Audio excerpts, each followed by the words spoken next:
Yeah. Tori might be a little late. Bro, he messaged me this morning asking, yo, can we like move the podcast back like 45 minutes? I gotta finish up my workout. Joker, gym bro, man.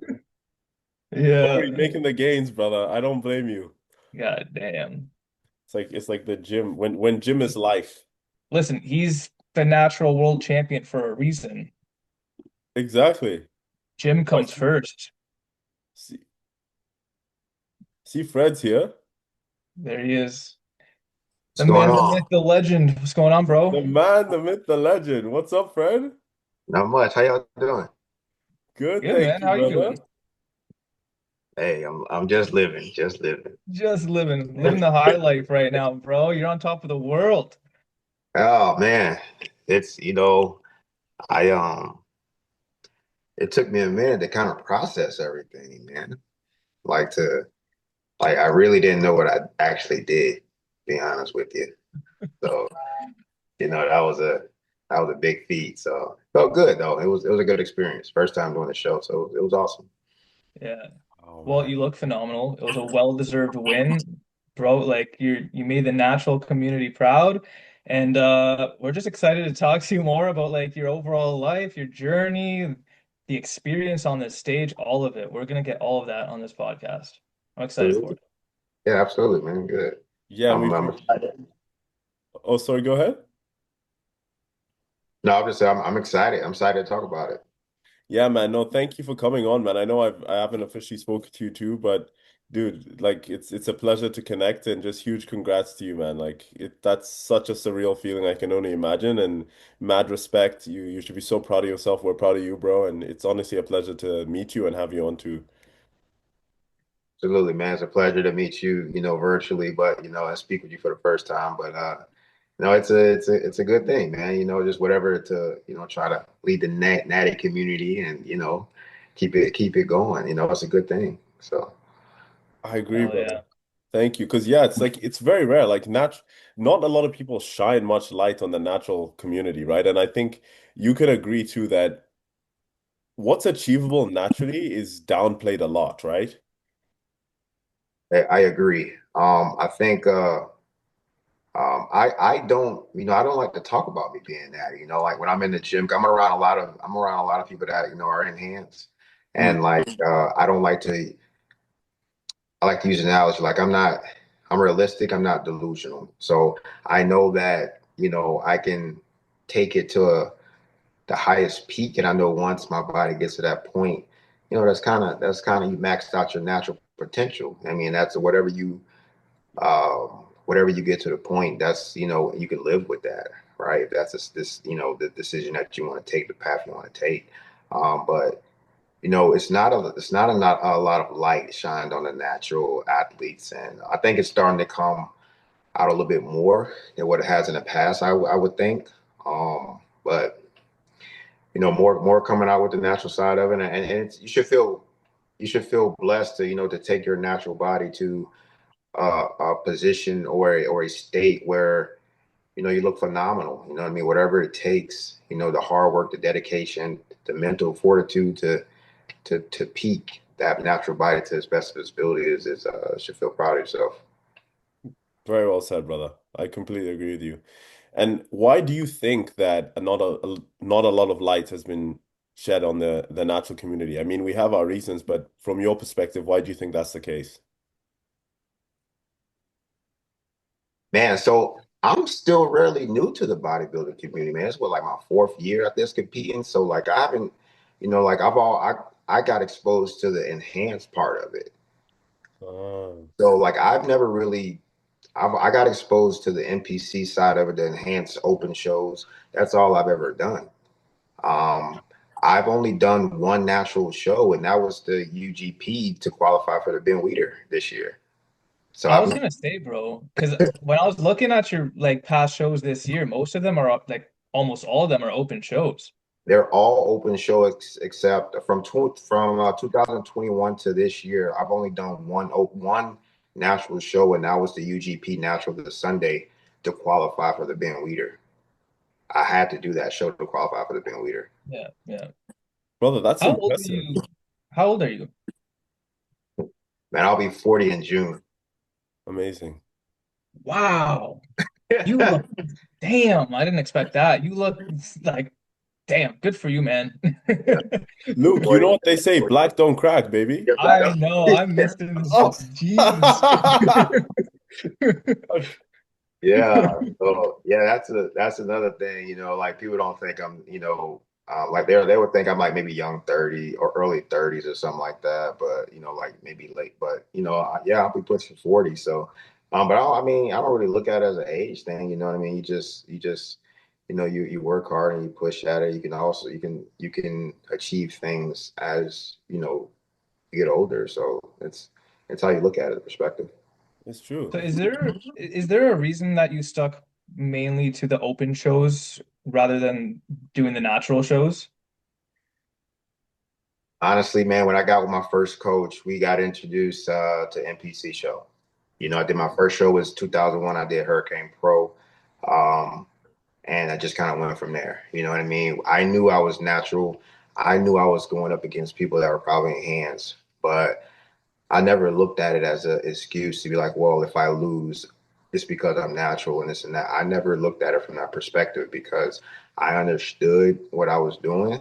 Again, it goes back to that reality of like I'm not delusional. I know what's going on. I can see that. So, but I still decided to compete.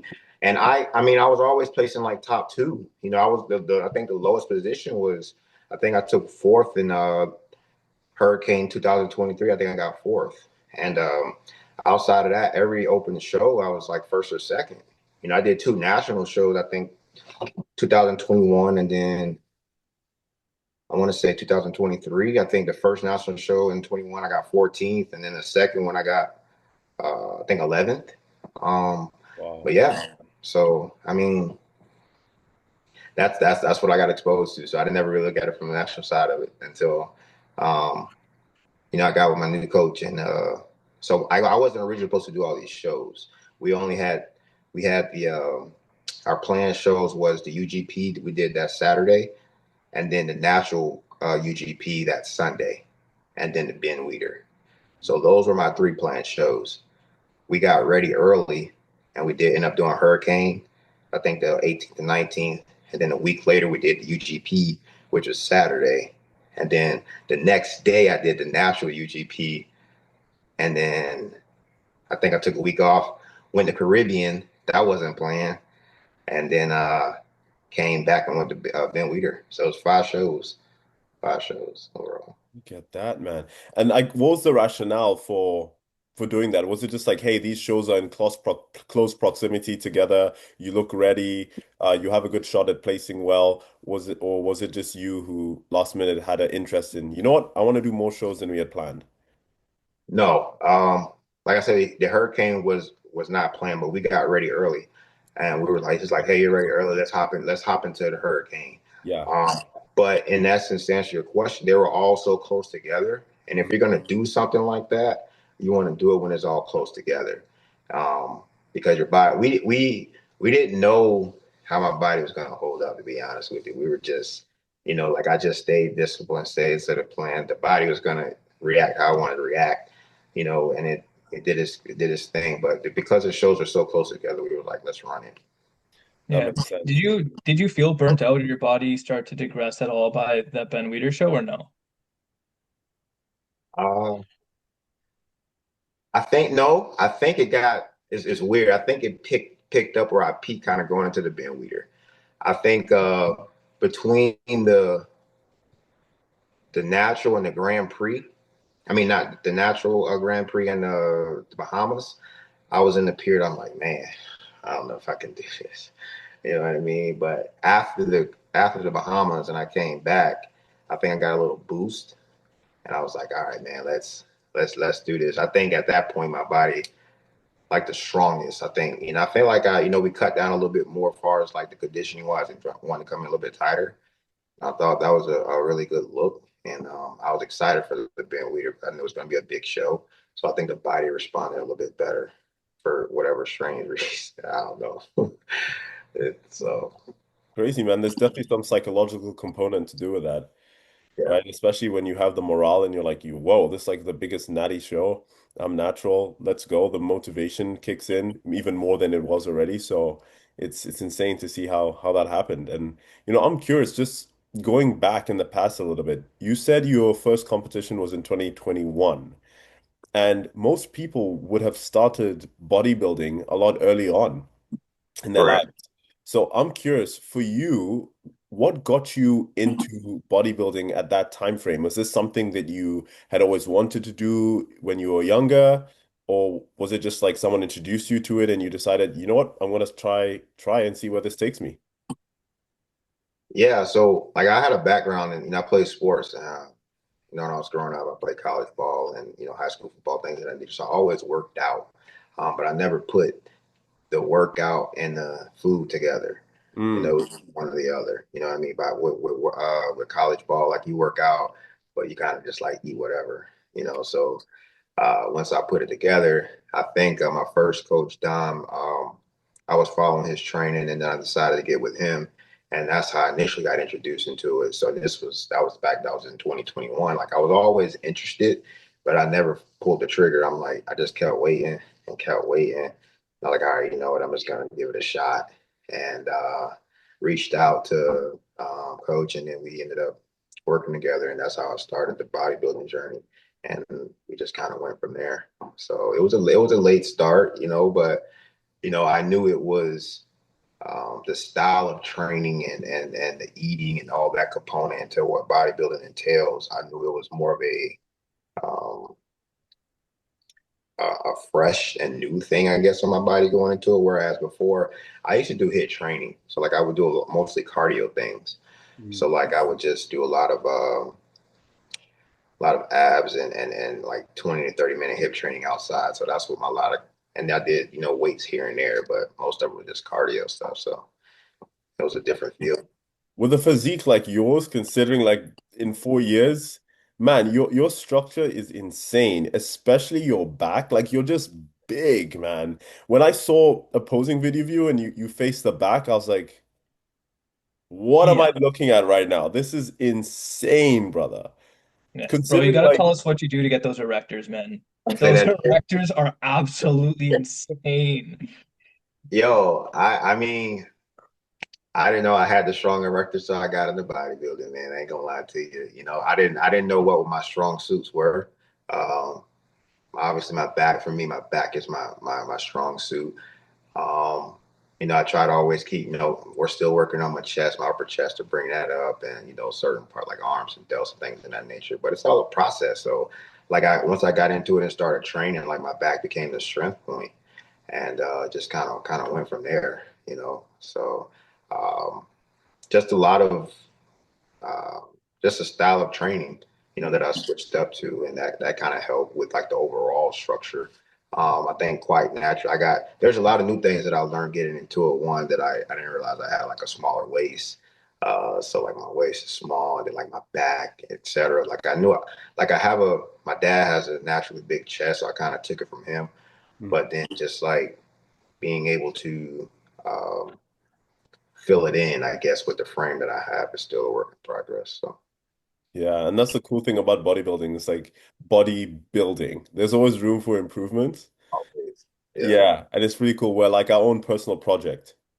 So it's Yep. like we assess, we get better, we get feedback. Okay, I'm gonna do this, refine here, add some muscle here. Whether some people need to downsize certain muscles, it's just always a work in progress, and we're our own best personal project, which is really cool, man.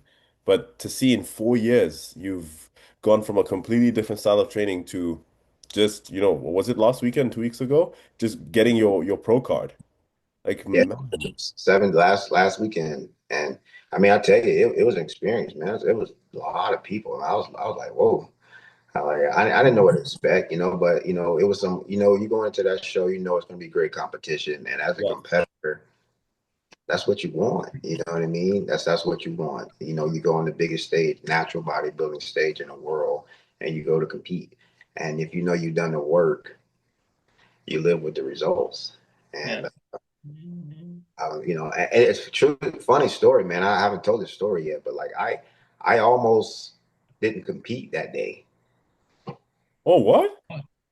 Tell us more about that. Yeah, I was so we were backstage kind of warming up and everyone was backstage and we were just going at it and like kind of getting pumped up and everything. And then they kept calling my number was 421. They kept calling like a 422, where's 422? They came and looked at my number and it's like, no, we're not looking for 422. So I noticed the athletes started getting like the room started getting emptier and emptier. So I'm like, so when my coach went to like the line where they're getting ready to get on stage, it was like, what number are you? Like, I'm 421. Like, oh, we're looking for you. My group was on stage. And if you watch the live, if you notice, like when they're on their diagonal, um, I sneak in the back and just get in line. Oh, no way. Yeah, and so they start. I think they were doing individuals, and they were on like I want to say like 418. I was 421, so I just snuck in, and then once they called my number, I went out and did the individual. So like I was already like mentally like out of whack. So I just go in there just trying to rush to hit a quick, individual and then get off the stage. But yeah, man, I almost didn't compete. I almost missed the class. Yeah. And because you were 421, they called the wrong number then, right? Yeah, yeah, yeah. They were looking for 422. I'm like, there's no 422. So in my mind, I'm like, all right, well, Yeah. they ain't looking for 421 yet. But you know what I mean? We were able to but I noticed like, hey man, these people are getting smaller and smaller back here. Where everybody at? So that's what prompted me to go to there's another little section where I went where right before they got on stage. And that's when I went to the podium guy and I'm like, hey, I'm 421. It's like, oh, we're looking for you. We're looking for you. I'm like, I've been here, I don't Yeah. understand. But yeah, it ended up working out, obviously, but I almost Oh, didn't yeah. For sure, bro. For sure. almost go. What a crazy story. And I'm curious, since you've competed in a bunch of open shows, and from all the shows you've competed in thus far, compared to the Ben Weeders, what was your experience like at the Ben Weeders compared to the other shows? And did it differ from any of them in any way, shape, or form? Um, I would say I don't know. That man Weeder was tough, man. It was experience, man. It was like none other. Um, Really? it was an experience, man. Like those guys, when you think natural, you're like, oh, may have some good shape, and then, like all those guys look phenomenal. Like it was crazy. I'm like, man, like don't get me wrong, in the opens, like NPC, a lot of those guys they look good as well, obviously. Um, but when you get guys coming from all over the world, that's one thing in itself. So you try to take all that in, and you look at you got all this good competition, and like I said before, ultimately that's what you want to see. That's what you want, the best of the best. You want to line up with the best and the best, and you see where things lay. From an open and NPC side of it, um, it's just my experience. I'm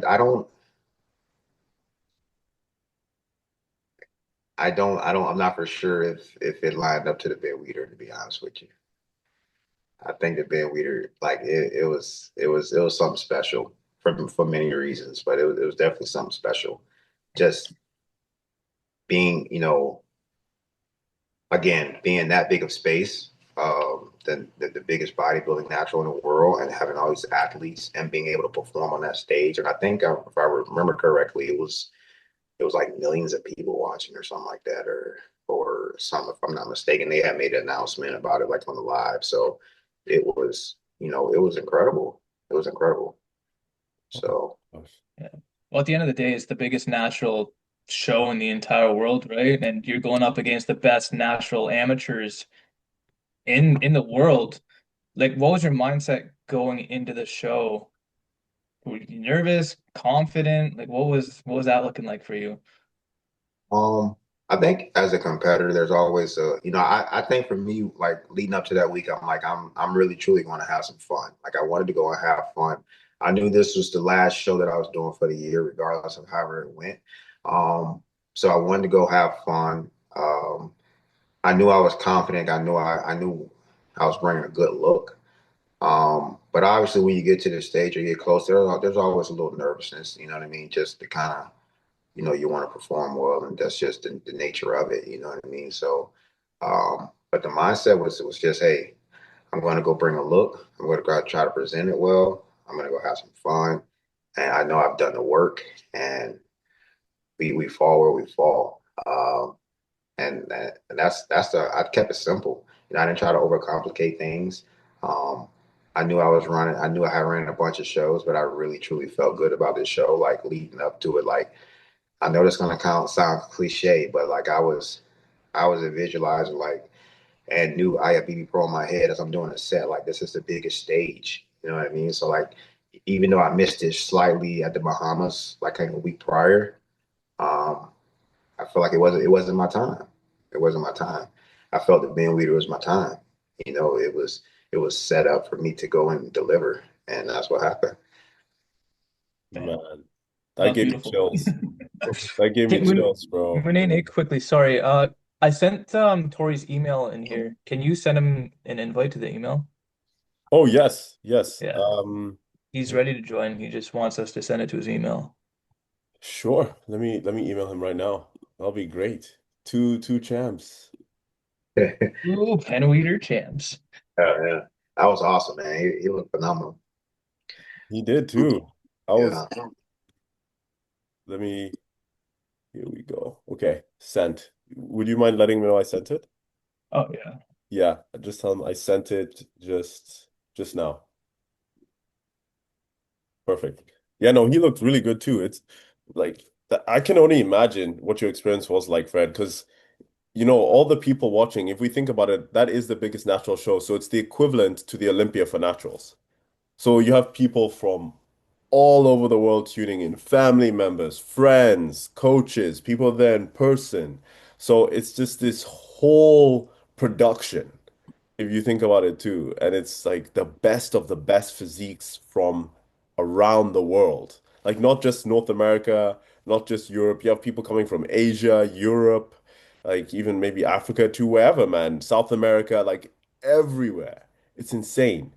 That's why I took it like you have to process like I said, it took me some time to process like I didn't know what I did, and that's honest. I'm like, man, like this is it took me some time though, and once I came down, I'm like, okay, this was special.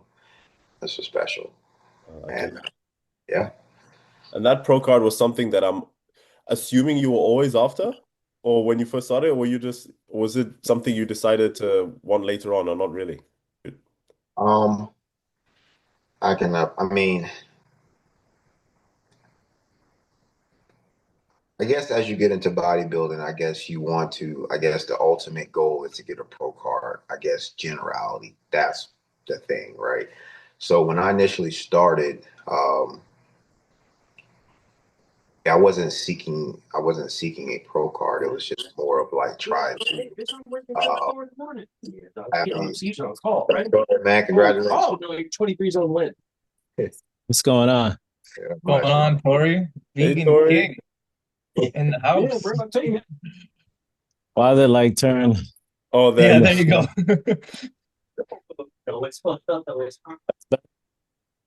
there we go. Perfect. Can you hear us? Yeah, I can hear you guys fine. Perfect, man. Well, congrats, brother. Congrats. I know I haven't formally introduced myself or spoke to you, but my name's Manana, man, and I just want to say, Oh, sorry about that. Go ahead, go ahead. no, I just want to say congrats, man. It's an absolute pleasure to have you on, and it was great to see what you did this last past weekend. So congrats to you. Thank you very much, man. It was basically a dream come true without even really, you know, expecting it. I mean, I went in with the sole focus to win for my mom for her birthday is coming up in December. She would have been 79, so I just did it for her, man. That was her birthday gift. Man, that's even more special. That's even Yeah, more special. It's man. like you're not just doing it for you, you're doing it for mama too, right? So Right, yo, seriously.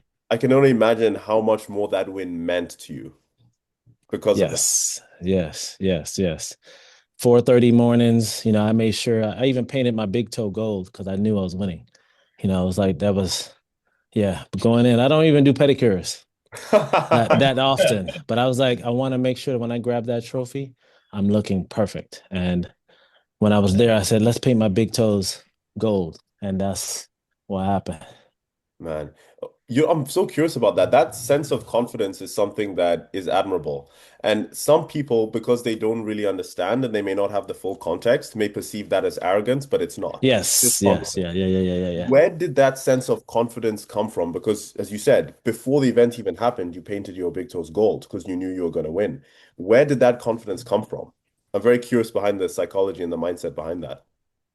Because I knew I was going to put everything into it. So once I knew that, you know what, I give this everything, I leave nothing on, it's kind of like if I'm going to put myself through this pain and this suffering, get a reward from it, So that was the reward. And a lot of times we fail to really push ourselves harder than ever before because we're afraid of, I don't know, failing. And so when you're afraid of failing, you almost don't give it all because you're like, well, I tried. And I try is not a word I use Mm, because to try is to make an attempt to fail. Because most of the times when we say I try and then it doesn't happen, the fallback is, oh, I tried. It's like, exactly. That's why you didn't succeed because you didn't fully commit or you weren't convicted enough to take yourself to the next level. And people talk about next level, next level.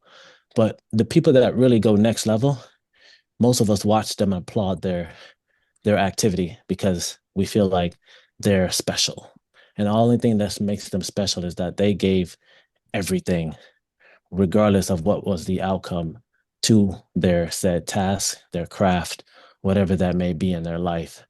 And now most people look up to them, so without doing it for themselves. So yeah, that's, and it just really, I went in there just driven, Mhm. that there was nothing stopping me from winning.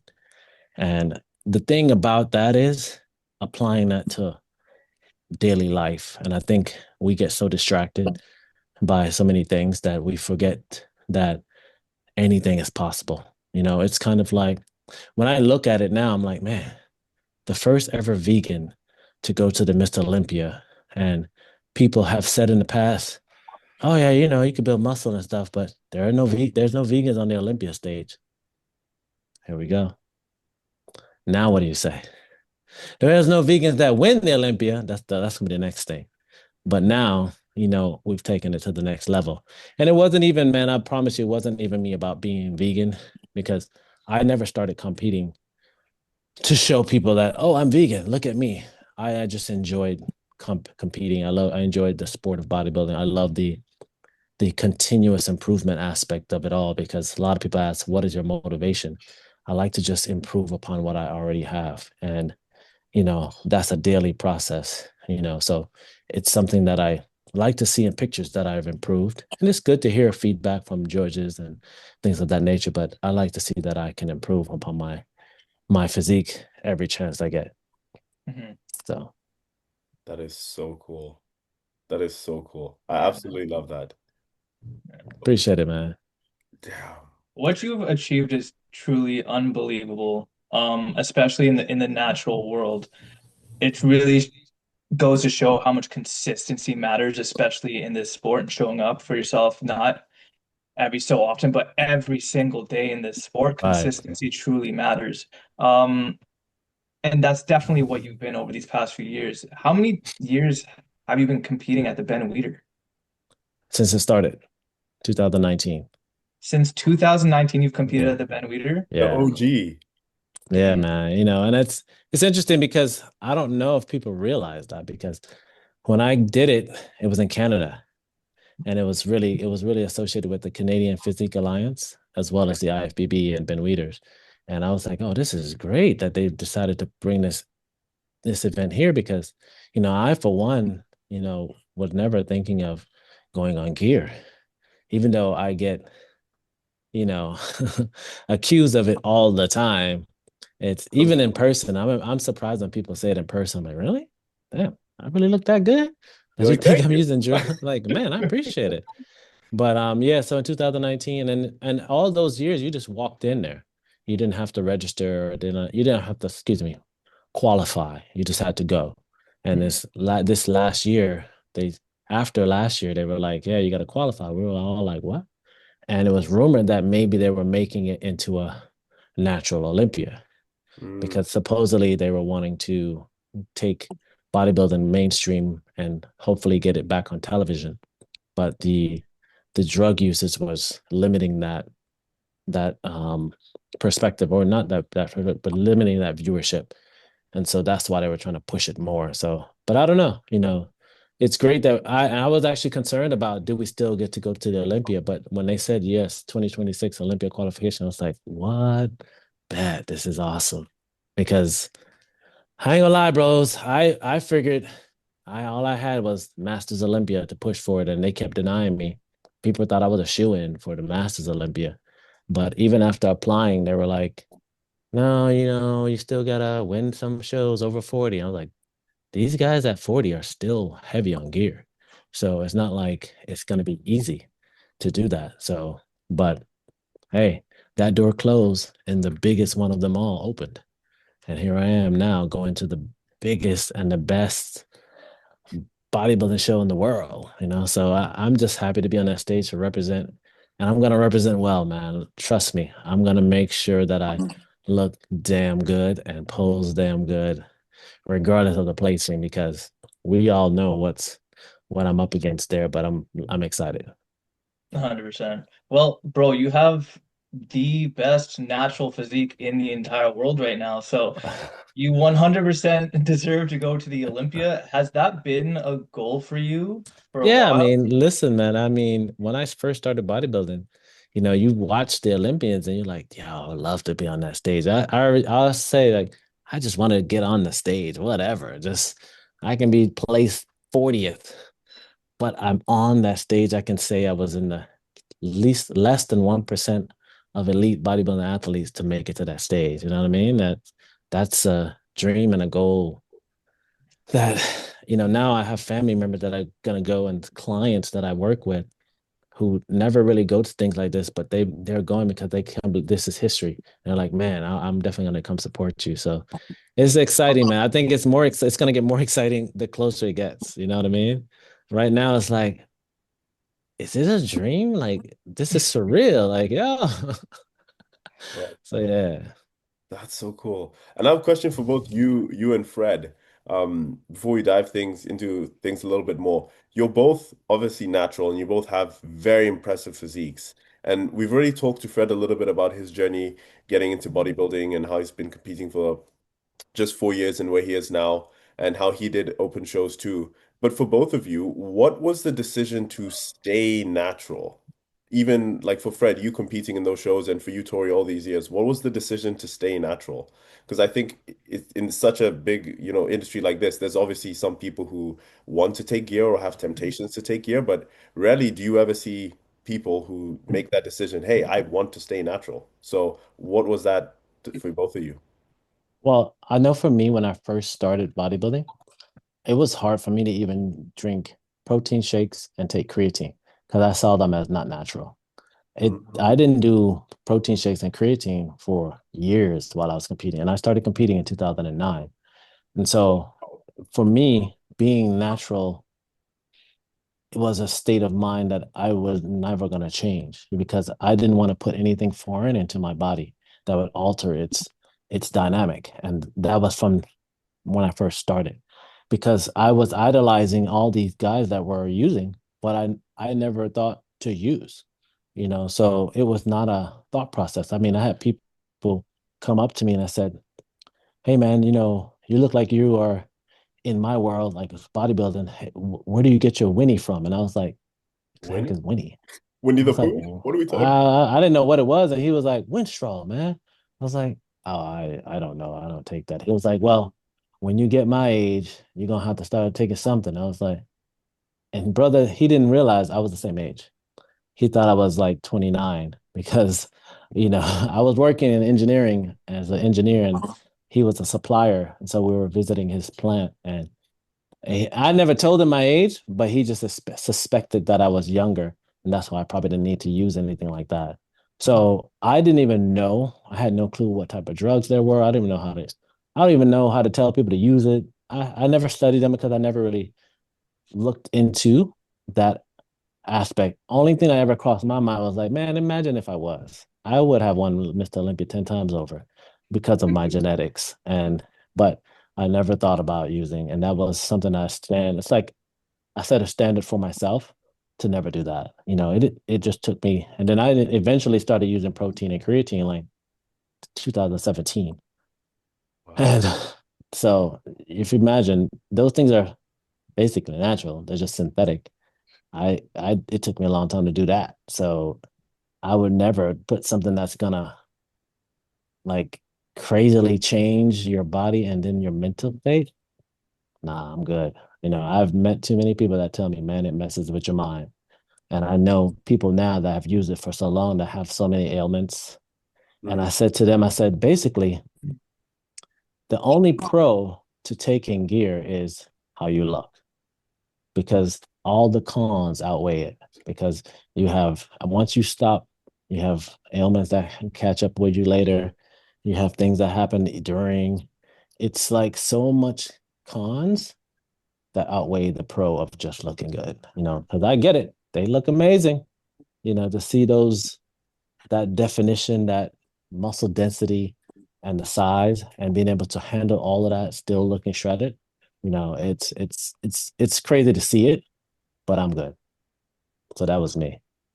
Well, thanks for sharing, man. I highly respect that. That's awesome. I totally get you. And what about you, Fred? Oh man, kind of same pattern as Tori. Like it took me a while to do protein and creatine. Like I don't really do much protein, like I just get it from food. But creatine took me a long time to kind of really start taking consistently. And I just never really um, I knew once I got into it, I'm like, I'm going to do this a natural way. I know I have good genetics. I'm just going to push this body to the best of my ability. And I have people say, well, if you do a little bit of this, you'll be on Olympia stage. I'm like, yeah, but like, I have a career. Like I guess I get it if like you're going all in on bodybuilding and like you want to make it your career and things of that nature. Like I have a career and like this was kind of just like hey, you want another element to my life and just, what works hard and consistency and giving yourself those goals to try to achieve to get better. And that's the mindset of everything. So improve to get better in life and then with bodybuilding as well. Um, I did think too, I'm like, well, if I did this, then I'll be phenomenal. But then like it goes to show like the risk to reward, you hear like, oh, this is you can well, you can do the safe dose, you can have your labs tested, blah blah. I'm in the medical field, so I get it. You know what I mean? At the end of the day, no matter if you're in the safe zone or not, at some point, you know what I mean, long term is what I looked at. And from a personal standpoint, I wasn't willing or not going to risk any of that to have this. My physique looks good, looks amazing as well. Like I'm okay with that. I don't need to add anything else to make this pop and have this certain look to. It's not for me. So I'm okay with what I have and what I maxed out to be. And at the end of the day, whatever this body maxed out to, I can step away and be like, hey, I, I'm cool. I'm cool. So that's how Oh, I get it. I love that, man. I love that. That's so cool. This is why we wanted to talk to you both about it. You're both at the pinnacle of natural bodybuilding right now, right? Fred, you just got your pro card. Tori, you just won the biggest natural show in the world. So who better to speak to about this and talk to about this than the people who are currently at the pinnacle of this in natural bodybuilding, who are leading the way, who are inspiring others, who are setting a good example of what it takes from not just a physical level, but a mindset and a lifestyle. So these are the conversations that are like gold, and I know that are invaluable for all the people who are listening. And I'm very glad that we can highlight those with you both, because there's definitely something to be said about that. Yeah. But for you, Tori, when did you get your IFBB Pro card? Because I know Fred just got his. When did you get yours? 2018. Also, 2018, before your first Yeah. Ben Weider. Yeah. Yeah. Damn. And where did you, what show was that? It was Team Universe out in New Jersey. Ah, okay.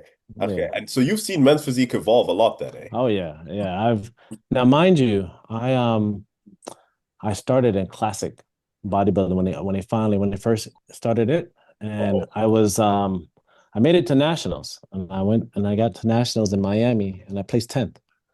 And I remember after the show, a lot of the guys were like, man, we were worried about you because of my symmetry, my proportions.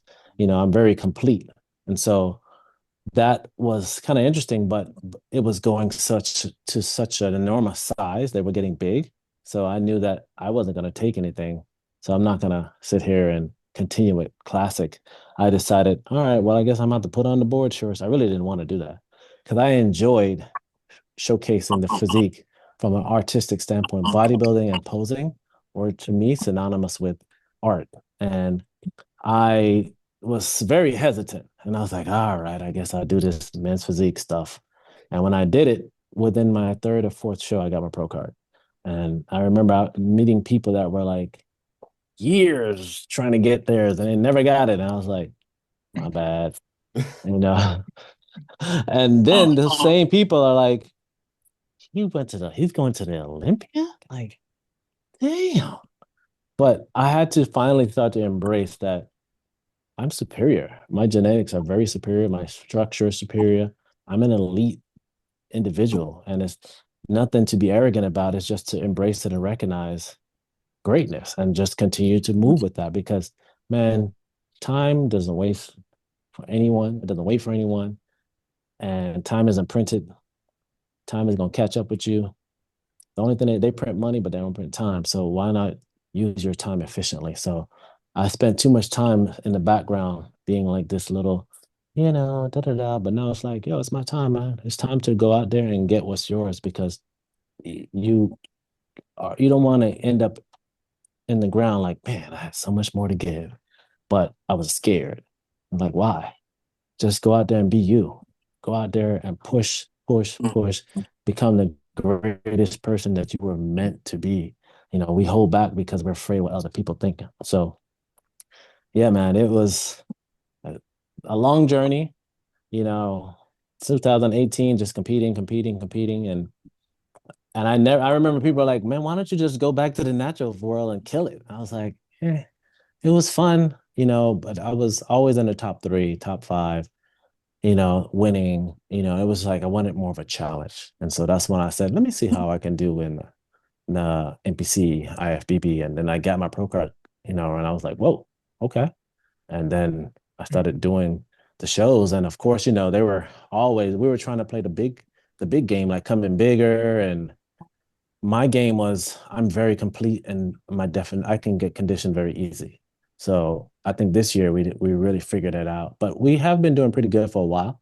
But this year we really figured it out. And now we know what we need to do. And now it's just time to have fun, man, and just take this to the limit. Because I honestly was gonna stop last year because I was like, well, I'll just push for the Masters and see how it goes. And but I had to it's like my mother's passing was a wake-up call. It was like, yo, she didn't bring you to this world to be second. You have to be your greatest. And I was like, bet, challenge accepted. And when I went into this year after her passing, I went into May with a similar mindset that I went into this show. And I I I knew Tyler was going to be there. And that was a great challenge, but I came in just to complete. And they were like, even the judges, when I talked to them at the end of the day, they were like, you really brought it. And I just stepped it up to the next level for the Ben Weeders because I knew everybody that had to come to that show had to win a show. And so you can't go up against champions at 50%. You got to go up at 110. And so I had to change it. Now Freddie's coming. You got people coming, all these guys, everybody's gonna come hard and it's just give your best. So yeah, man, it's 2018. I've been running it, running it, running it. Some years I did 7 shows, some years I did 3. So every year since then you've competed. yeah. How many shows did you do this year? Was it just the I did 7. He Like did Luke. 7 this Like year. you, Luke. Yeah, like me, but he did a little better than I did. Man, because that's my first show was April. And then I did May and I won that Las Vegas show. Then I did a show in St. Pete, show in Columbia, like the country, Columbia. I did one in Austin, Texas.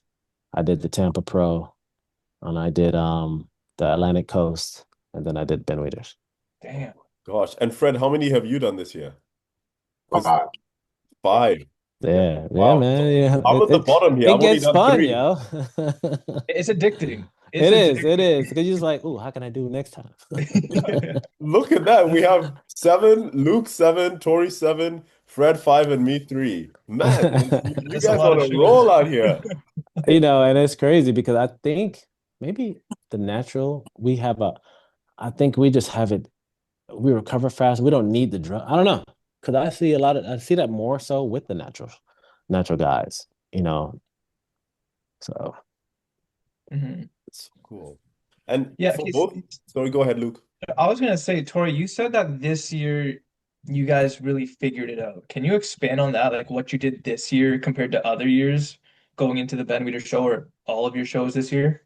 typically, we um front load carbs, right? On the week of, and we deplete. Like I depleted when I went into Atlantic Coast, and I didn't change anything from Atlantic Coast. I was in depletion, and I just walked into the show, and they liked it. They were like, "This package, we like this package." And I was like, "Really? There's no carbs here." It's like it was all fats and protein, very minimal carbs, and tons of water. Of course, Saturday I couldn't do 2 gallons because that would be hard to do and compete at the same time because I'll be on stage ready to pee. So I just kind of took in my 2 gallons later on after the show. But I so what we realized after doing that, was like, oh, they like you a little bit flat. Well, flat considering where people actually looked at me and they thought I was full because I actually the day of the show and the little before, we increased our sodium intake. And so I think that sodium intake plus the fats and the protein allowed me to present full, even though I was flat glycogen wise. And so what we did for Ben Weider's is we started off with, we did the glycogen low just to kind of see, but I was like, yeah, it's a little too much. We need to pull back. So Thursday we cut back, and then Friday we cut back even harder. When I woke up Friday morning, I was hard, like shredded to the like crazy, and I was like, okay, this is the look. And so to keep that look, we just kept our fats high and our protein high, and just kind of cruise in. And then Saturday we didn't even change anything. We didn't add protein. We just increased our salt intake and just went on it. And it was a good look because I could see it. Now, mind you, years before that, we did it differently, but I think this just happened to work better. Even though the years before, like 23 was a really good look for me. I think something was missing, but I had a really good look. And I actually thought I won in 23, but I got third. And because they moved us all around a lot, and people came to me after the show like, "Man, you got it. I think you got it." But like I don't know what happened. I think it was that guy, the tall dude, he won with the cornrows. He went to the Olympia in 23. Forgot his name, but Charles, what's that? Emmy? Who? No, he Oh, he went to the I haven't. Olympia. He went to the. I haven't seen him in a while.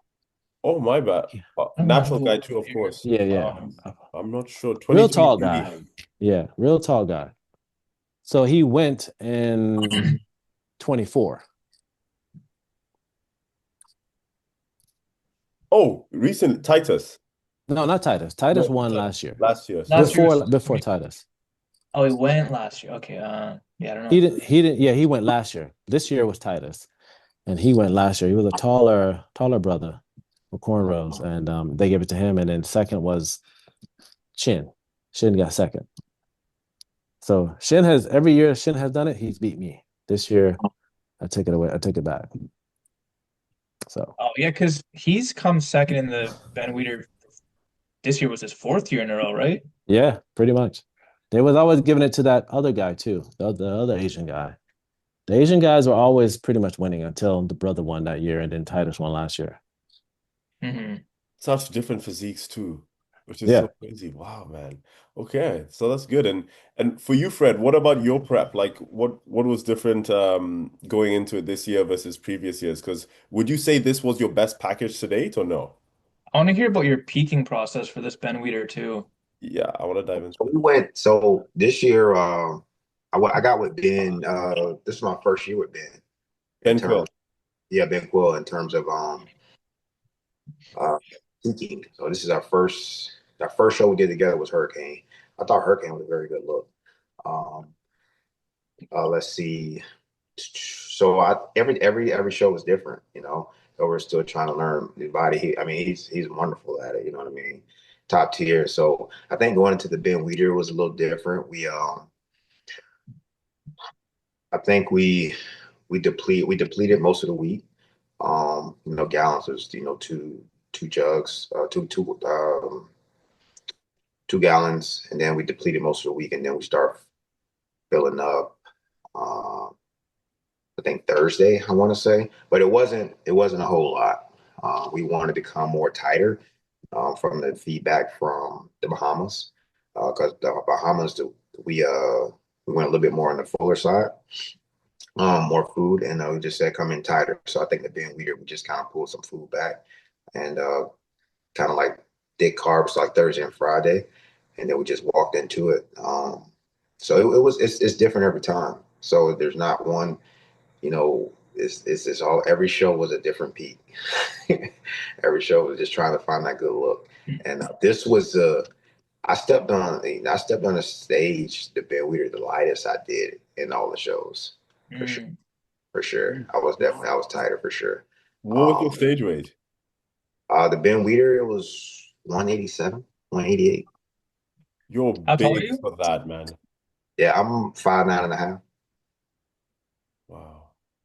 Damn. Wow. Solid. So Jeez. which look this year is your favorite, or do you think is the best? Man, Tough question. yeah, it is. I like the Hurricane look. I like the natural Grand Prix look, and then I like the Weider look. Yeah, I like all three. But I mean, in retrospect, man, some of that was on me because like I didn't present it well, just because like my posing was, what I'm saying? I think I would present it well, with different posings. That's on me. But look wise, like far as bringing me in, definitely the Hurricane, the natural UGP, and then Ben Weider for sure. I like those looks. Yeah, Well, no. your physique, man, is very, very balanced and proportionate from side to side, top to bottom. There's not many like weak points Facts. that we can point out at all. You're just a very balanced guy, and I think that's where you stand out a lot on stage. It's Like real. I've always had like when I first started, like I always had got feedback, which is, hey, grow some upper chest, continue to work on that. So in my mind, you know, like leading up to it, I knew my back was always a strong suit, right? And then I knew my front was coming. It was like closing the gap. When I get feedback, it was just like closing the gap between the back and front. And Yeah. I always knew like if if I'm close in the front, if it's close, I can make up the difference in the back, the back shot. And so we're just fine tuning it. I'm sure this off season we're going to continue to put on the size where it needs to be, and so we can just bring that look from front and back. Awesome. Yeah, so what's your plan for next year? Are you already setting up shows for next year? Are you going to take a season off? Is there anything going on there? I ain't even think about it, man. I ain't thinking about it. I'm just trying. No. I'm trying to enjoy. I'm taking a trip here in the next month. I went back to start back working. So no, we haven't discussed anything, man. It's just to kind of in this trying to take advantage of this window to just like put on some good size and not get Yeah. too not a fat tissue. So we're doing that pretty well. We're doing that right now, and then we'll discuss it later on. But I'm just trying to cross the T's and dot the I's now to try to maximize this window. Let's go, brother. Let's go. I'm amped for both of you. I'm amped for both of you. That's it's really exciting stuff. Really exciting stuff what we're doing, and then it's so cool to have you on this pod. And this is a question I have for Tori specifically. I know, Tori, you do not attach your identity to being a vegan, right? You're not like, oh, I'm a vegan bodybuilder. It's like I'm a bodybuilder, but I just happen to be vegan, and that's how I do things, right? But I'm so curious, brother, because we do know as a vegan, right? The complementary proteins. You have to pair those to get your high quality proteins in. There's a lot of trace carbs in the protein sources that you have. How do you go about prepping as a vegan? How do you, like how do you peak? Where are your Bro, what calories? do you Like, eat? yes, the foundational principles are still the same, creating a deficit. All the physiology is the same, but the approach differs. I'm just so curious about how that works as a vegan. So, this is the third podcast I've been on since the win. And one thing they all talk about that. And I had to really come forward and say, this world, majority of the people complicate things. They Mm, complicate something that they don't understand. And then the other part to that is the caveat is we tend to fall into what's easy. And the easy task is to just eat meat, right? Like animal protein has quote unquote been proven to build muscle the best, quote unquote. And so that's the easy way because the majority of the population does that. The challenging way is to do something different, right? So that would be eating fruits, veggies, beans for your nutritional intake. Most people don't want to do that because they're like, that doesn't work. It doesn't work for me per se. I understand if it doesn't work for you because a lot of times we will make decisions based upon how it affects our body in the short term without recognizing that it might take a longer time for your body to adjust. And so I was shaking my head when you said complementary because I think a lot of times in the past, the misconception is that you need to pair this amino acid with that amino acid in order to have a complete protein. And that's so not the case because the body in itself is a physical phenomenon and it knows what it's doing based on the nutrition that you intake. So let's say you eat aminos that have only six amino acids and you need to get the other essential. What your body does is it allows time to when you eat another source that may have those aminos that will complement that protein intake, it does that because I've been doing that. And I honestly never have been so focused on, oh man, I need to make sure that I eat black beans with white rice mhm. because people say, oh, you got to eat those together because that was an archaic misconception designed to have people so confused about eating that they could fall back onto what's easy. And what's easy is making sure you keep all those farms, not even farm times, but those slaughterhouses in business. Because without you consuming the meat, they can't have those slaughterhouses because it has mass production. And in order to get mass production running, they have to make sure you're continuously eating. It's the same thing with mass production of cars. Cars are in a mass production because they want you to continuously buy every 5 years because they're going to change something, going to change something. These cars could actually last longer, but they only test them to make sure that they meet the minimum requirement of 5 years. I say that because I was an engineer and I had to go do these testing, and then that's the protocol. Mm. 5 years, 10 years, that's it. That's all you need to meet. So, with that being said, I just pretty much eat anything that's not an animal, from an animal, milk, cheese, animal flesh, fish, whatever. And basically, if it meets, remember the terminology IIFYM? If it Mhm. meets your macros, whatever. It fit your Basically, for me, if it meets my protein intake, my carbohydrate intake, and my fat intake, I'm enjoying it.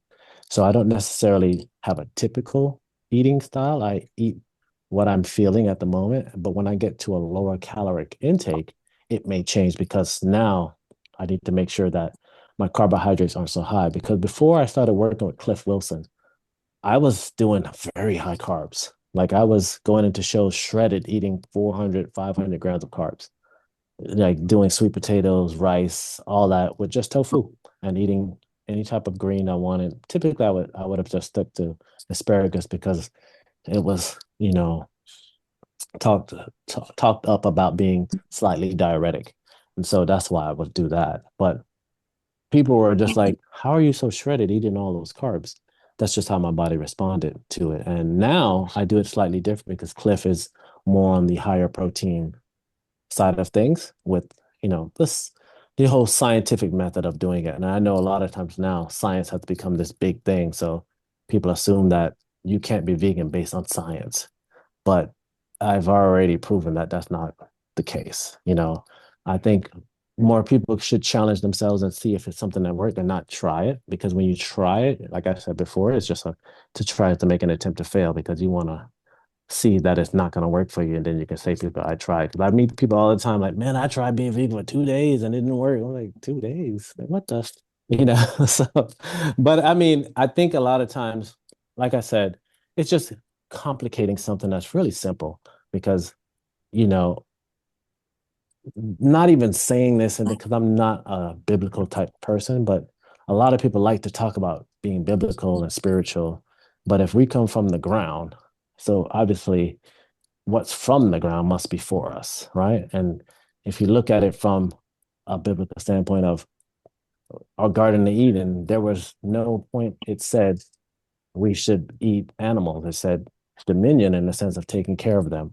You're over them, but to eat from the tree of, the tree, the fruits, bearing fruit and all that, what have you. But that's just I put that in there because my mom, the reason I'm this way, I was raised vegetarian because of her spiritual background of Seventh-day Adventist. So I have been eating like this since birth. And the misconception of soy and soy being giving men boobs and increasing their estrogen. I was like, really? Like, I don't, I have not had that issue ever. And, it's just a lot of things have been put out to confuse people without people actually just doing their own diligence and just giving it a time if that's what they want to do. Not saying you have to, as if they want to do that. But that's how I speak on that because I'm never, like you said, I've never been that person to be like, you must be vegan. I'm vegan. Because that's just not what it was. Never for me. I was never that individual to force my way onto anybody because that's not what it's about. It's about people being unique in who they are and doing what works for them and allowing them to be who they are and accepting them for who they are. So yeah, I eat everything vegan, tofu, seitan. Seitan is high in protein. It's a wheat gluten. I don't know if you ever heard of it. It's Yep. basically it's vital wheat gluten, and you mix it with water, season it however you want, and it's very high in protein, very minimal in carbs. That has been my go-to. I have a client that she prepares these buns made with seitan and tofu, and each bun is about 46 grams of protein and 7 grams of fat and 11 grams of carbohydrates. So two of those right there is 92 grams if I want to do that in one day. And then, I do eat tofu. I've eaten tofu since I've known it existed. And of course, tofu comes from China. It's something that they've always had in their lifestyle from centuries ago. And now it's just like all of a sudden science says it's bad for you. It's gonna increase your boob size. And I haven't seen any woman get rid of boobs from eating more soy. They probably would. Yep. But so and then I do beans, lentils, frijol, whatever.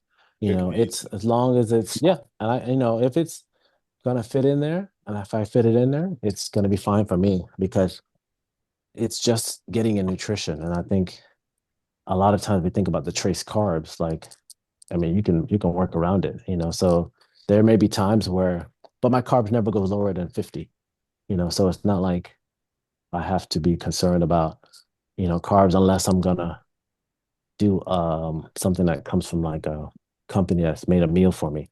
And most of the time they put their macros on there, but I still don't quite understand where their protein is because they've mixed it all together. So in that time, I'm usually making my own food. So Yeah, you have a ton of experience, so you can even see if there's companies who make stuff, you're like, you question it. You're like, wait, since I have so much experience with this, is this actually add up? Or Right, yeah, yeah, exactly. yeah. But no, I totally get you, man. That's so cool. There's Yeah. so many questions that we can ask you about the whole vegan diet, but I'm curious to know, like, when your carb intake starts getting lower, or better yet, when you're in like your peak week, are there certain foods that you eat more so over other foods? Like, what does that look like when you're in your peak week, your So when diet? I'm at my peak week, I'm usually getting fava bean tofu, seitan. Fava bean tofu is really the only tofu right now that's just strictly protein.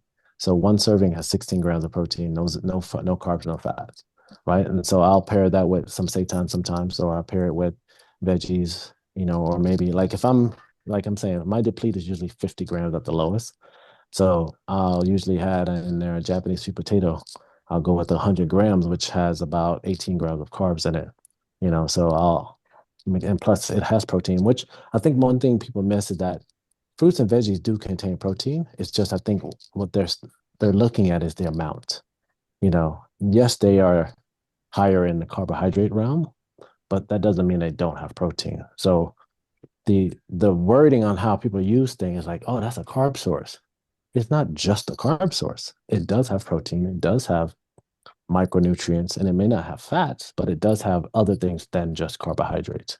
And the carbohydrates are unique in their design because fruit does tend to have fiber, which slows down the process of the digestive process, so it doesn't spike, particularly certain fruits. But so I stick to fava bean tofu, seitan, and regular tofu sometimes when I need to increase my fats. Almond butter because my fats are usually high. So I go with almond butter for fats or avocado Mm, because I'm looking for a higher fat content, Mhm. not so much carbohydrate content. And, both of those, a serving is about 7 grams of carbs for each one of them. And I think almond butter serving is 17 grams of fat, and the avocado is about 15 for a half of an avocado. And I typically use the Hass avocado. Now it's funny because in Jamaica we don't call them avocado, we call them pear. And so it's like a fruit in Jamaica, but over here they call it avocado, of course. And it is but a yeah, those are typically what I do, and that's usually like 2 weeks out because the following week, when I'm close to the show, I like to use rice cakes, rice, Japanese sweet potatoes, you know, as a major source of carbohydrates, even though they all have protein as well, maybe 1 gram or 2 grams, but still, because I calculate all of that in. I don't just say, oh, let me just eat 300 grams of sweet potatoes. I have to make sure I'm meeting the macros that have been provided to me. So yeah, those are the things I typically go to. That's really cool, Yeah. man. I love that. I love that. Yeah, thanks, man. Because yeah, I think critically thinking is something where we just take things at face value. And as you said, you're not telling people that they have to do their research if they don't want to.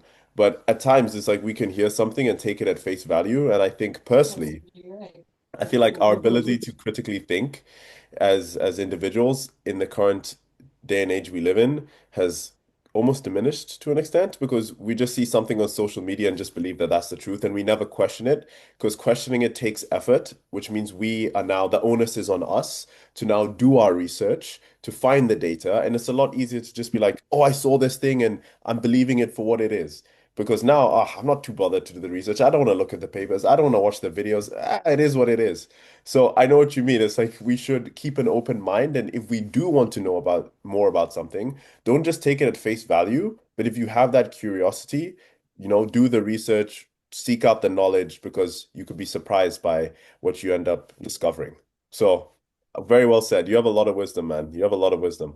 I met a girl at the gym in Miami, and she was like, "Wait, you're that vegan guy?" I was like, "Yeah." That's famous. I was on a podcast with the owner of the gym, and she was like, "I used to be vegan, but now I follow the trend from TikTok." I was like, Ah, "Yeah, Which yeah." one? The carnivore one. She's like, if it's trending on TikTok, that's what I'm doing. Like, wow. no. That is no. Every week, just switch it up, switch up the trend. No, legit, that's the worst. Oh, but no, I hear you, brothers. I hear you. I hear you. I'm curious for both of you. What's one piece of advice you would give to some aspiring men's physique competitors who are natural, who want to have achieved what you've both achieved this past weekend? Because these are huge accolades, and it's so inspirational. What would you give? What would you tell them who are up and coming, like Luke and I, people who want to be in your position one day, having getting those pro cards and just continuing to grow as natural athletes in the men's physique division? Is there like words of encouragement, advice, perspectives, things we should be aware of? What would you say to someone like us and the viewers at home? Ooh, I would say, trust yourself, trust your hard work, trust your, if you have a good genetic component, you trust your genetic component. You stay consistent. You have to understand reality of this, like especially when you get into the sport that you're gonna have to work extra, you're gonna have to work extra harder. You're gonna have to push. You can't, there's no room to miss a meal. There's no room to take time off. There's no room to go half-ass on something, because you already got the odds stacked up against you, right? So from a natural component, you you you you understand your position, you trust your position, and you just go to work every single day. You take one goal, one step at a time, and over time, you reach your best possible physique. And you can't look at a different lane. You can't look at a different person and their process and their progress. You have to focus on yourself. Everyone has a different journey, right? It's one goal, but everyone has different routes. Your route may be different, but you have to maintain and focus and lock in on yourself and do everything you need to do, and it'll work itself out. Oh, thank you for sharing, man. Words of wisdom. I resonated with that. That's awesome. So I would say, you know, bouncing off of that as well, that it's really truly consistency and recognizing your strengths, because a lot of times we compare ourselves to others.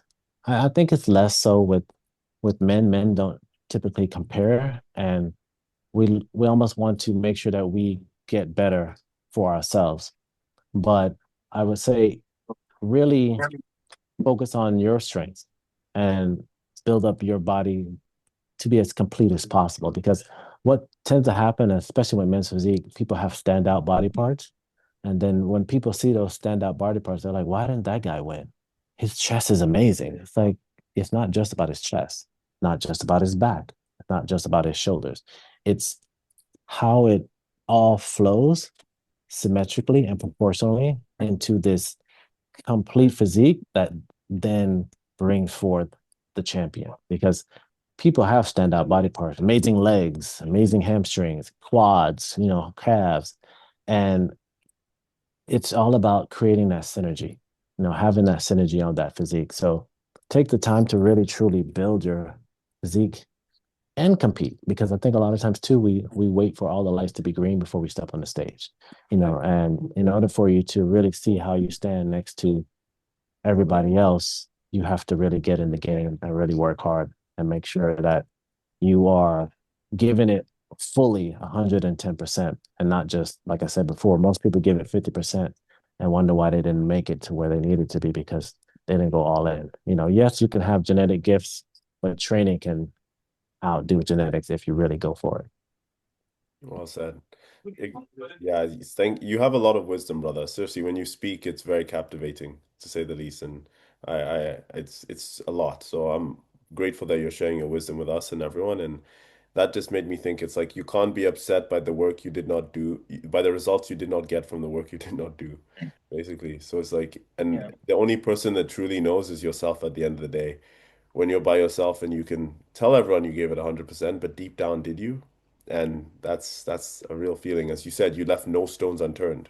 You cross every T, you dot every I, and that's why you were crowned the champion. And it's amazing, man. So big congrats to you. You've inspired me as well as someone who's still really new in the sport. I know you've inspired Luke as well, and we definitely look up to your accomplishments. And It's just amazing, and we can't wait to see you continue growing in the sport. We're rooting for you.